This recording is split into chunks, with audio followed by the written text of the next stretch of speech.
Hi friends, welcome back to my channel. ഇന്ന് വന്നിരിക്കുന്നത് വളരെ ടേസ്റ്റി ആയിട്ടുള്ള ഒരു ഇളനീർ പുഡിങ്ങിൻ്റെ റെസിപ്പി ആയിട്ടാണ്. നമുക്ക് പുഡിങ്ങിൽ വെച്ച് ഏറ്റവും ടേസ്റ്റ് ആയിട്ടുള്ളത് ഇളനീർ പുഡിങ് തന്നെയാണ്. അപ്പോൾ ഇതെങ്ങനെ ചെയ്യുന്നത് നോക്കാം. അപ്പോൾ ഞാനിവിടെ ഒരു മീഡിയം സൈസിലുള്ള 2 ഇളനീർ എടുത്തിട്ടുണ്ട്. നിങ്ങളുടെ കയ്യിൽ വലുതാണെങ്കിൽ ഒന്ന് എടുക്കുക. ഇനി ഇത് നമുക്ക് നന്നായിട്ടൊന്ന് പേസ്റ്റ് രൂപത്തിൽ അടിച്ചെടുക്കണം. അപ്പോൾ ഞാനിത് മിക്സിയുടെ ജാറിലേക്ക് ഇട്ട് കൊടുക്കുന്നുണ്ട്.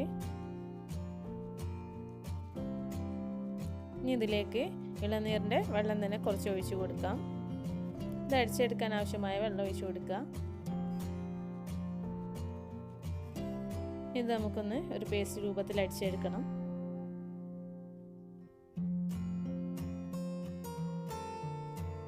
അത് ഞാനിവിടെ നന്നായി പേസ്റ്റ് രൂപത്തിലാക്കി അടിച്ചെടുത്തിട്ടുണ്ട്. ഇനി നമുക്കിതൊന്ന് മാറ്റി വെക്കാം.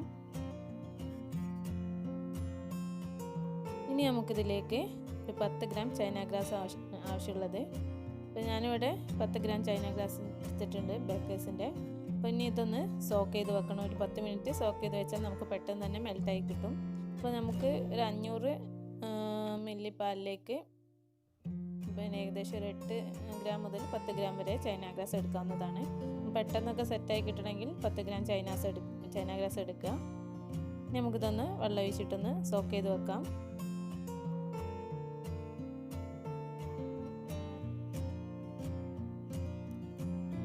ഇനി നമുക്കിതുപോലെ ഒരു പാൻ എടുത്തിട്ട് അതിലേക്ക് 1/2 ലിറ്റർ പാലൊഴിച്ച് കൊടുക്കാം.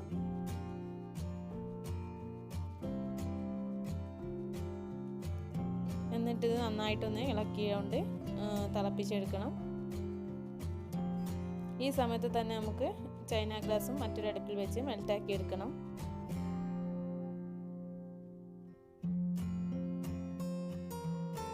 ഞാനൊരു അടുപ്പത്ത് ചൈന ഗ്രാസ് ഇതുപോലെ മെൽറ്റാക്കാൻ വെച്ചിട്ടുണ്ട്. അപ്പോൾ ഇത് നന്നായി ഇളക്കിക്കൊണ്ടിരിക്കണം. അടിയിൽ പിടിക്കാൻ പാടില്ല. അതുപോലെ തന്നെ പാലും ഇളക്കിക്കൊണ്ടിരിക്കണം.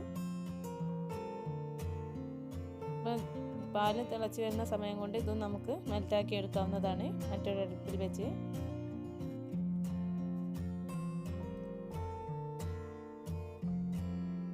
അപ്പോൾ നമ്മുടെ പാല് ചൂടായി വന്നിട്ടുണ്ട്. തിള വരുന്ന സമയത്ത് നമുക്കിതിലേക്ക് ആവശ്യമുള്ള പഞ്ചസാര ഇട്ട് കൊടുക്കാം. നമ്മളിതിലേക്ക് മിൽക്ക് മെയ്ഡ് ചേർക്കുന്നുണ്ട്. അപ്പം പഞ്ചസാരയും അതിനനുസരിച്ച് ഇട്ട് കൊടുക്കുക. അപ്പോൾ നമ്മുടെ മധുരത്തിനനുസരിച്ച് പഞ്ചസാര ചേർത്ത് കൊടുക്കുക. കാരണം പുഡിംഗ് ആകുമ്പോൾ കുറച്ചധികം മധുരം വേണം, എങ്കിൽ മാത്രമേ ടേസ്റ്റ് ഉണ്ടാവുകയുള്ളൂ.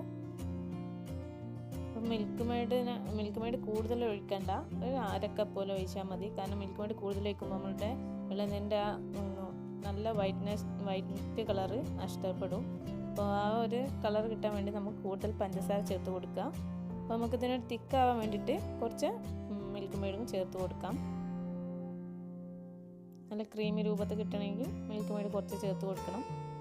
അപ്പോൾ നമ്മുടെ ചൈന ഗ്രാസ് ഏകദേശം ഇവിടെ മെൽറ്റായി വന്നിട്ടുണ്ട്. ഈ സമയത്ത് നമ്മുടെ പാലുണ്ടോ തിളച്ച് വരുന്നുണ്ട്. ഈ സമയത്ത് നമുക്കിതിലേക്ക് ഒരു 1/2 കപ്പ് കണ്ടൻസ് മിൽക്ക് ഒഴിച്ച് കൊടുക്കാം.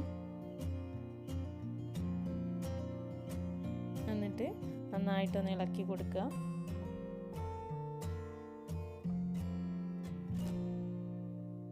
നിങ്ങൾക്ക് ഇതിൽ മധുരം കുറവാണ് തോന്നുന്നെങ്കിൽ ഇതിലേക്ക് പഞ്ചസാര ചേർത്ത് കൊടുത്താൽ മതി.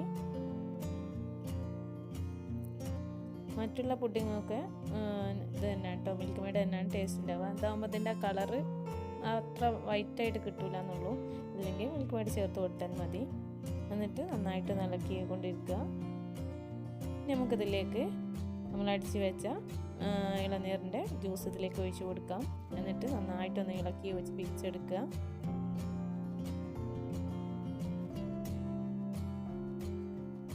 നന്നായിട്ട് മിക്സ് ചെയ്തെടുത്തിട്ടുണ്ട് ഞാനിവിടെ. ഇതൊന്ന് തിളപ്പിച്ചെടുക്കണം. അപ്പം നമ്മൾ ഇതിലേക്ക് ചൈന ഗ്രാസ് ചേർക്കും പ്രത്യേകം ശ്രദ്ധിക്കേണ്ടത് നമ്മുടെ ചൈന ഗ്രാസും ഇതും ഒരേ ലെവലിലുള്ള ചൂടിലായിരിക്കണം. ഇല്ലാഞ്ഞാൽ ഇത് പെട്ടെന്ന് പാല് പിരിഞ്ഞു പോകാൻ സാധ്യത ഉണ്ട് കേട്ടോ. അപ്പോൾ ചിലരൊക്കെ ചോദിക്കാറുണ്ട് ചൈന ഗ്രാസ് പാലിലേക്ക് ഒഴിക്കുമ്പോൾ അത് പാല് പിരിഞ്ഞു പോകുന്നുണ്ട് എന്നുള്ളത്. അപ്പം രണ്ടും ഒരേ ചൂടിലാവാൻ ശ്രദ്ധിക്കണം. ചൈന ഗ്രാസും അതുപോലെ തന്നെ പാലും ഒരേ ചൂടിലായിരിക്കാൻ ശ്രദ്ധിക്കുക. എന്നിട്ട് ഇതിലേക്ക് ചൈന ഗ്രാസ് ഒഴിച്ച് നന്നായിട്ട് ഇളക്കിക്കൊണ്ടിരിക്കണം. ചൈന ഗ്രാസ് ഒഴിക്കുമ്പോൾ നന്നായിട്ട് ഇളക്കി യോജിപ്പിക്കണം. ഇനി നമുക്ക് ചൈന ഗ്രാസ് ഒഴിച്ചതിന് ശേഷം ഒരു 2-3 മിനിറ്റ് ഒന്ന് സിമ്മിൽ മേലെ ഇട്ടിട്ട് ഇതൊന്ന് ഇളക്കി യോജിപ്പിച്ചെടുക്കാം.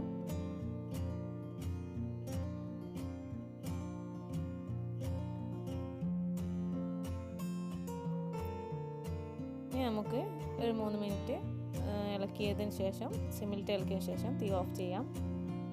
അപ്പോൾ ഞാനിവിടെ 2 ബൗളിലേക്കാണ് ഒഴിച്ചു കൊടുക്കുന്നത്. അപ്പോൾ നിങ്ങളുടെ അടുത്തുള്ള ബൗളിനനുസരിച്ച് ഒഴിച്ചു കൊടുക്കുക. ഞാനിവിടെ 2 എണ്ണത്തിലാക്കി ഒഴിച്ചു കൊടുക്കുന്നുണ്ട്.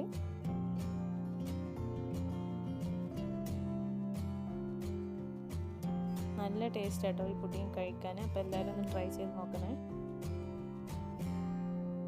അതുപോലെ മറ്റേ ബൗളിലേക്കും ഞാൻ ഒഴിച്ചു കൊടുക്കുകയാണ്.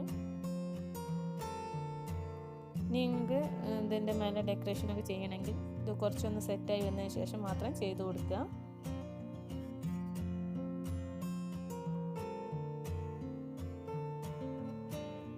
നമുക്കിതൊന്ന് ചൂടാറാനായിട്ട് വെയിറ്റ് ചെയ്യാം, ഒന്ന് സെറ്റായി വരുന്നത് വരെ. അപ്പം ഞാനിവിടെ 1 മണിക്കൂർ കഴിഞ്ഞതിന് ശേഷം ഏകദേശം സെറ്റായി വന്നിട്ടുണ്ട്. ഇതിൻ്റെ മേലെ നിങ്ങൾക്ക് ആവശ്യമുള്ളതെന്തും എങ്ങനെ വെച്ചാൽ ഡെക്കറേറ്റ് ചെയ്തെടുക്കാവുന്നതാണ്. ഞാനിവിടെ ചെറി മാത്രം ഉപയോഗിച്ചിട്ടാണ് ഡെക്കറേറ്റ് ചെയ്തെടുക്കുന്നത്. അപ്പം 2ൽ ഞാൻ ഓരോ കഷ്ണം ചെറികൾ അങ്ങനെ ഓരോ ഭാഗത്തായിട്ട് വെച്ച് കൊടുത്ത് ഡെക്കറേറ്റ് ചെയ്തെടുക്കുന്നുണ്ട്. അപ്പം നിങ്ങളുടെ ഇഷ്ടത്തിനനുസരിച്ച് ഡെക്കറേറ്റ് ചെയ്തെടുക്കുക. അപ്പം ഇതുപോലെയൊക്കെ ഒന്ന് ചെയ്ത് നോക്കുക. ഇനി നമുക്കിത് തണുത്തതിന് ശേഷം നമുക്കിതൊന്ന് ഫ്രിഡ്ജിൽ ഒരു 4 മണിക്കൂർ വെച്ചതിന് ശേഷം നമുക്കിത് സെർവ് ചെയ്യാവുന്നതാണ്. അപ്പോൾ എല്ലാവരും ട്രൈ ചെയ്ത് നോക്കുക. ഇഷ്ടപ്പെട്ടാൽ ലൈക്ക് ചെയ്യാനും ഷെയർ ചെയ്യാനും അതുപോലെ കമൻറ്റ്സ് അറിയിക്കാനും മറക്കരുത്. ചാനൽ സബ്സ്ക്രൈബ് ചെയ്യാത്തതുകൊണ്ട് സബ്സ്ക്രൈബ് ചെയ്യുക. തൊട്ടടുത്തുള്ള ബെല്ലൈക്കൺ കൂടി എനേബിൾ ചെയ്ത ശേഷം ഓൾ എന്ന ഓപ്ഷൻ കൂടി ക്ലിക്ക് ചെയ്യുക. Thank you.